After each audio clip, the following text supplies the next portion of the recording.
आज की हमारी महाभारत की रोमांचक कहानी है कैसे डूबी श्री कृष्ण की नगरी द्वारका और किसने दिया था इसे डूबने का श्राप। जानने के लिए हमारे वीडियो को पूरा ज़रूर देखें और चैनल को सब्सक्राइब करने और वीडियो को लाइक और कमेंट ज़रूर करें। तो चलिए जानते हैं द्वारका नगरी का इतिहास। द्वारका भगवान श्री कृष्ण की प्रिय नगरी थी जिसे उन्होंने मथुरा छोड़ने के बाद गुजरात के समुद्र तट पर बसाया था। यह नगर अत्यंत समृद्ध, वैभवशाली और अद्भुत वास्तुकला का केंद्र था। कहा जाता है कि भगवान विष्णु के अवतार श्री कृष्ण ने मथुरा में लगातार हो रहे युद्ध और दानवों की सुरक्षा हेतु इस नगरी की स्थापना की थी। द्वारिका के विनाश का उल्लेख कई हिंदू ग्रंथों में, विशेषकर महाभारत और हरिवंश पुराण में मिलता है। इसके डूबने का मुख्य कारण एक श्राप था जो ऋषि दुर्वासा, गांधारी और स्वयं श्री कृष्ण के कारण हुआ। ऋषि दुर्वासा अपने क्रोध के लिए प्रसिद्ध थे। एक बार जब वे द्वारका आए तो श्री कृष्ण की पत्नी सत्यभामा ने उनकी उचित सेवा नहीं की, जिससे ऋषि नाराज हो गए। उन्होंने द्वारका और यादव वंश को नष्ट होने का श्राप दे दिया। महाभारत युद्ध के बाद जब गांधारी ने अपने 100 पुत्रों को युद्ध में मरा हुआ देखा तो वे अत्यंत दुखी और क्रोधित हो गई।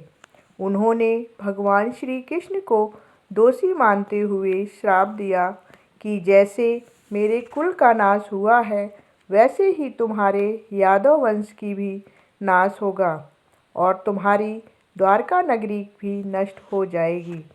श्री कृष्ण ने गांधारी के इस श्राप को स्वीकार कर लिया।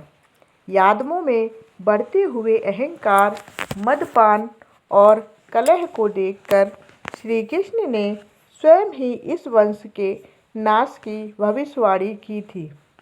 यादव राजकुमारों ने एक बार कुछ ऋषियों के साथ मजाक किया था, जिससे ऋषियों ने श्राप दिया कि उनके कुल का नाश हो जाएगा। इस श्राप के कारण यादवों में गृह युद्ध छिड़ गया और अंततः उनका संहार हो गया। यादव वंश के नाश के बाद श्री कृष्ण ने अपने जीवन का अंत स्वयं एक व्याध जो जरा नामक शिकारी के तीर से करवाया। उनके देह त्याग के बाद समुद्र ने धीरे धीरे द्वारका को निगल लिया।